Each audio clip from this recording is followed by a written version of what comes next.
Hold on, can we just talk about the 4 DLR stations in Canary Wharf within 500 metres of each other? This is mental. Now, some people watching may have never been to Canary Wharf, and I respect that. Keep your sanity whilst you can. However, if you've never been to Canary Wharf and you're confused by what I'm talking about, here is a tube map. Doesn't help much? Alright, picture this. This is West India Quay. This is Poplar. Unusually close, right? Well, this is Canary Wharf Station. I'm not even exaggerating here. You can literally see Canary Wharf Station from the end of the platform of West India Quay. It is madness.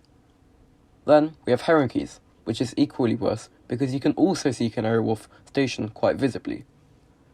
They're also cramped together. I could literally run the route from Heron Keys to Poplar in under 5 minutes. And those who know me in real life know that my running is goofy as hell. So why is this? Well, back in the day, no, not that far, around here, the wharf was a barren wasteland with warehouses and oil refiners. In this image, you can actually see the DLR track zoomed through the docks, so it was illogical back then to create 4 stations here, here, here, and here. Furthermore, this supported the upcoming Canary Wharf development by breaking the flow of people and preventing overcrowding, which became incredibly handy when the investors' risky bet in the docklands started to become more and more profitable.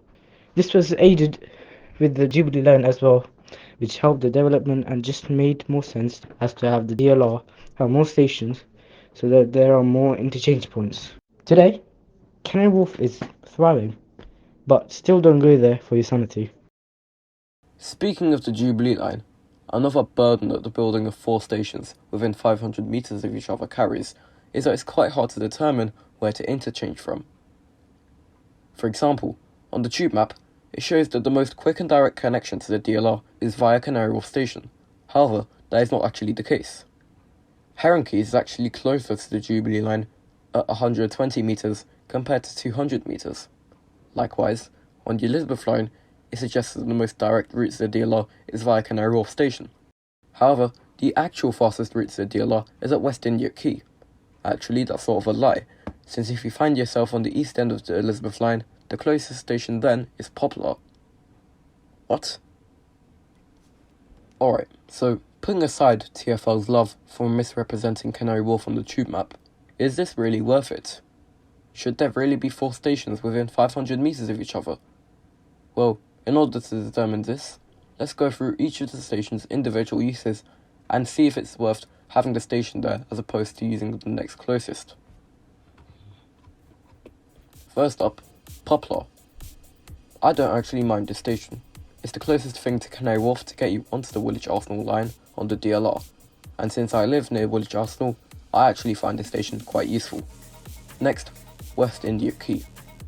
In my opinion, this station is useless. Why is that?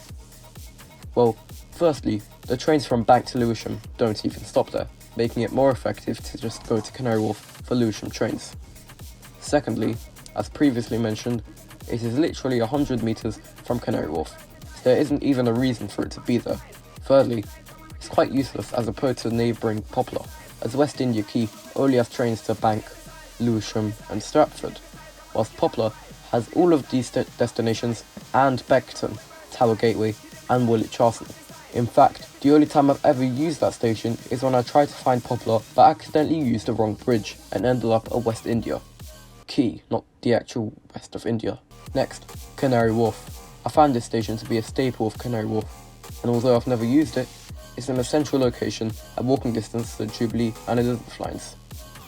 Also, it looks quite nice. Now, to be fair, Canary Wharf DLR Station does serve the same amount of services that West India does. However, I feel I can let Canary Wharf pass, not because of racism, but because of its key location and connections to the centre of Canary Wharf. For example, if we closed Canary Wharf DLR, then West India Quay would be too close to Poplar. However, closing West India will mean well spaced out stations for maximum efficiency. Lastly, Heron Keys. Now, this station, unlike some West Indias I could mention, I feel it has a purpose. It serves the bottom dock of the Canary Wharf complex and the Jubilee line. Now, The main difference between West India and Heron Keys isn't necessarily the distance, it's more efficiency. If we look on a map, we could see that West India serves the same dock as Canary Wharf. However, Heron Keys is on a completely different dock.